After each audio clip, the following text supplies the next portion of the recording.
what's good with y'all? Back with another video, and today I am doing a comparison on the Kobe 9 versus the Kobe 8 to see what's the better Kobe. At one point in time, the Kobe 8s, the OG pairs, used to be my favorite hoop shoe of all time. And then they pro-troed them. We'll get into what that means. Growing up, both these came out when I was in high school. Wasn't really a huge fan of the 9s because I tried my friend's pair, and there's one issue in this shoe. They can be pretty dangerous for shifty athletic players and for those that have really aggressive 2-foot plants. Before we get into the video, make sure you like, comment, subscribe. So off rip, we gotta go off looks.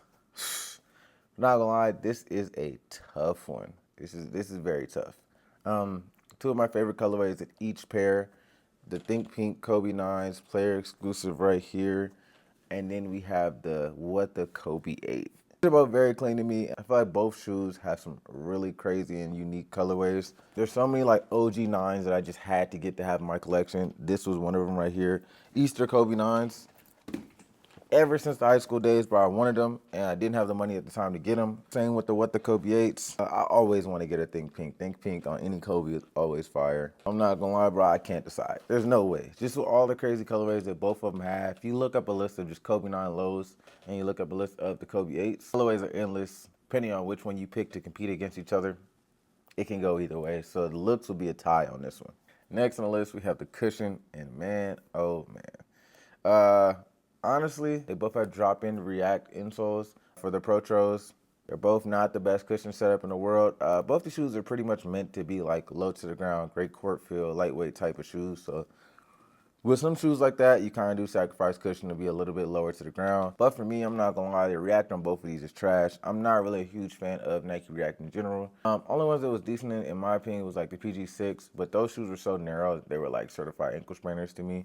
I will say though, having both pairs, the Kobe 9s drop-in React insole feels slightly more plush to me. One thing I will mention, shoes can have the exact same setup. One could be thicker though. One could have a different top design that makes it a little better. One could have air that's a little thicker in this one versus this one. These just have both drop-in Nike React X insoles. These both just have Nike React drop-in insoles, but I'm gonna give the Kobe 9 the cushion by a tad bit. They're both trash though. If you got bad knees, you got weak ankles, I would probably stay away from them. So next on the list we have price, and as far as retail price for the shoe, the Kobe 8s retail at $180, the Kobe 9s retail at $190. Resale price for both of these, because they typically sell out. Only ones that don't really sell out in the Kobe 8s is like the team colors. Same with the Kobe 9s. I believe the white pair of the team colors that just dropped of the EM lows is still sitting on the Nike app. Other than that though, like people really love the OG colorways when it comes to a lot of the Kobe models. So the new ones that they drop or the plain ones or the halos, typically they'll sell out. It takes a little bit more time and you're typically able to get those a lot easier for retail. As far as resale goes, both of these have some that are slightly above retail. Both of these have some that are pretty high above retail. Just depends on the colorway. But as far as retail price goes, I gotta give it to the Kobe 8 in that category. So next on the list, we have Squeak. And if you have both of these, you know, Kobe 8s fresh out the box typically don't squeak on most courts. And you kind of have to break it in. The more you break it in, it starts to squeak a little bit. And with the Kobe 9s, fresh out the box, every pair that I've had does squeak.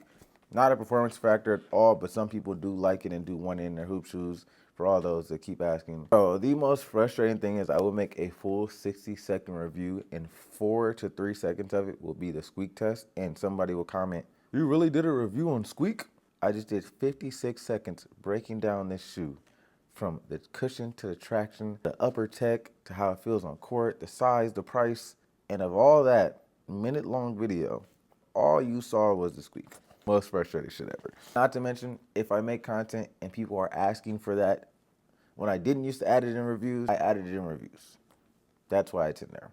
And I feel like it's a good thing to know. Like sometimes, genuinely, when I go to do dunk sessions, and if I'm by myself, bro, I don't like wearing a Kobe 8 or anything that's hella quiet. It just feels weird as shit. Like you're just running up, jumping. All those audible cues you like hear when I go up and dunk or like run or throw a lob, it just is not there, and it feels so weird to me. So I get why people want to know that. Will it be a reason I just never buy a Kobe 8? No, but just something to keep in mind. Don't be that guy. And I'll drop both the squeak tests right here.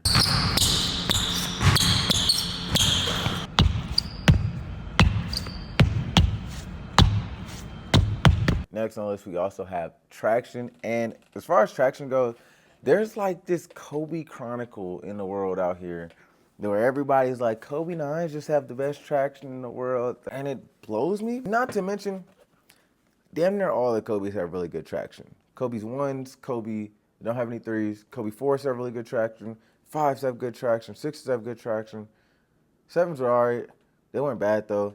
8s have really good traction. 9s have really good traction. 10s and 11s were shaky depending on the court you're on. So it's like, I don't know if I would put them number 1 in terms of traction. And also, what I talked about in the beginning of the video with that big flaw with Kobe 9s, if you plant any type of sideways, any type of this, if you're not like up and down, which is flat, which people are like, why are you running like that? It's basketball. When you play basketball, your feet just don't land flat like this every time. You may cut this way, you may cut this way. When you're 2-foot dunking, on your penultimate step, that first step, I'm a right-left jumper, so my right foot is going to hit like this and then roll in like that. That's literally like if you watch a penultimate step, it's like the back outer side of your foot hitting the ground first, and it's your left foot hitting, and that's the more inner part of your foot. With Kobe 9 the Genie, I had to change my play style in terms of, one, my penultimate step. I'm like, all right, I have to shorten it, because if I do my full penultimate step and that part happens to hit, or any side of this happens to hit, even like the side walls of this are pretty low and it's rubber, but it's super slick. And then you have this plate right above that. And this will hit the ground too, especially if you slip out. So I had to change my whole play style. Like, I get it. You're catch and shoot. You're not really moving like that no more. You're in your older days and you're playing basketball. It probably will never affect you. So for the people who are like, oh, I don't have the issue, I'm not going to say you're not athletic or as athletic, but it's like shifty players are going to move different than a dude that just sits in the corner and catches shoots. That's why the dude in the catch and shoot in the corner is probably not going to have issues with it, versus the dude that's shifty, crossing, doing all that, dunking, is going to have a lot more issues. 1-foot jumpers, you are going to be fine. Typically, you land pretty flat foot, like heel to toe, and there's a roll, unless you're like a high jumper type of jumper and you strike long. You're getting technical here, getting technical. As far as the Kobe 8s, I don't have any issues with that. I have never had a slip out in the Kobe 8s, no matter how aggressive my penultimate step is. Traction on these is just as good. These are really good as well. I put both the traction tests right here.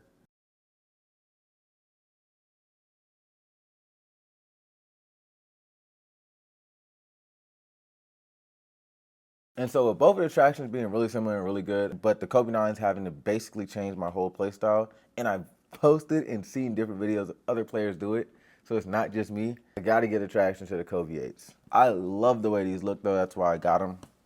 I did customize a pair because it just came out just for content purposes, and the Easters are one of my grails, so I had to get them.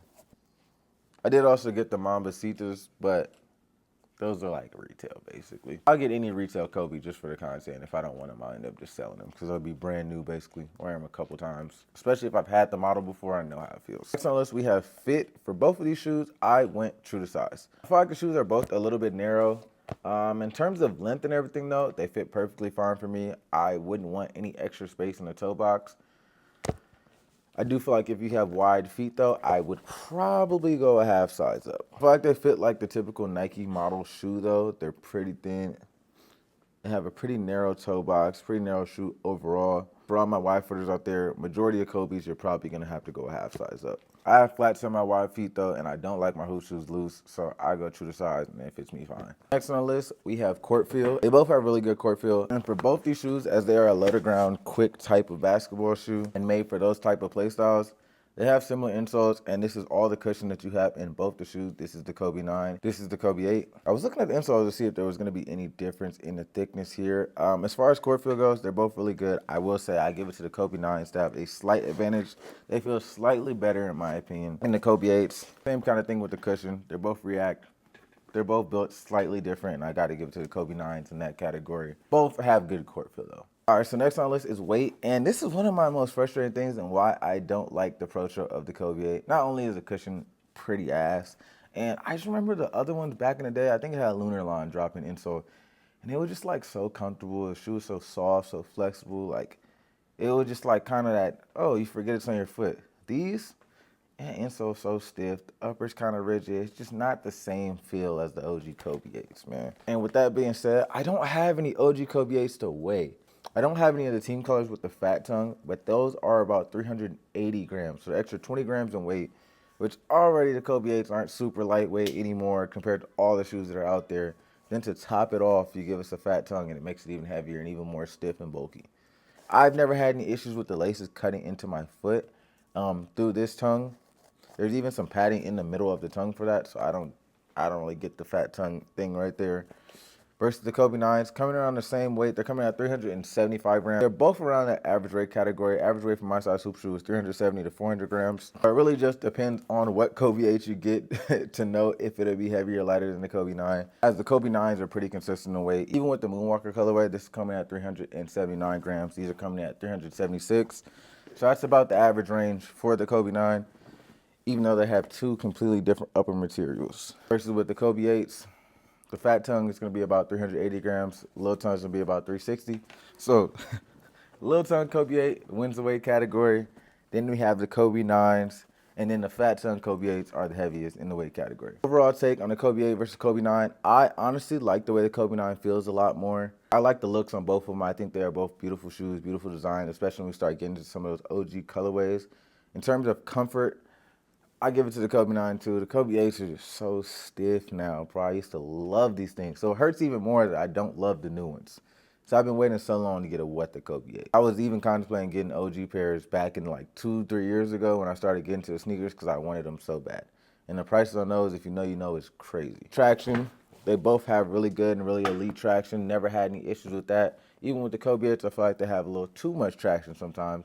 I roll my ankle plain, not even stepping on somebody's foot. I just like stunted at somebody in the corner. Whole foot rolled over. Could be a user issue though. Both have good core feel, good lockdown, no issues there. As far as my overall pick for what's the better basketball shoe, because I have to change my play style in the Kobe 9s, I 100% have to go with the Kobe 8s as the better hoop shoe. If I have to wear a shoe and think about how I'm playing, think about how I'm cutting, think about how I'm doing my moves, when I'm dunking, like, slow it up a little bit, take a little off the gas pedal, I don't feel like that's a good hoop shoe to play in. And with the risk of slip outs being increased with that shoe, injuries. Like, imagine the wrong foot slip out. Imagine you do the splits. We've seen Tyrese Halliburton do it when all he used to wear was Kobe. And I'd love to stay healthy so I can hoop, make shoe reviews, and make content and dunk as well on my main page. So, shout out to Kobe 8s. I do wish the insoles were not as slippery as well. I don't know why my feet slide a little bit in these on the insoles versus these, my feet stay 100% in place. So the insole materials are the exact same. I'm not gonna lie, this is picking the lesser of the two evils. If you have a very stationary, very not shifty, super athletic play style, I will say the Kobe 9s would be the better option though. Just for my play style, how I move, bro, it's too dangerous. Appreciate y'all tuning in though. Catch you on the next one. I'm out of here.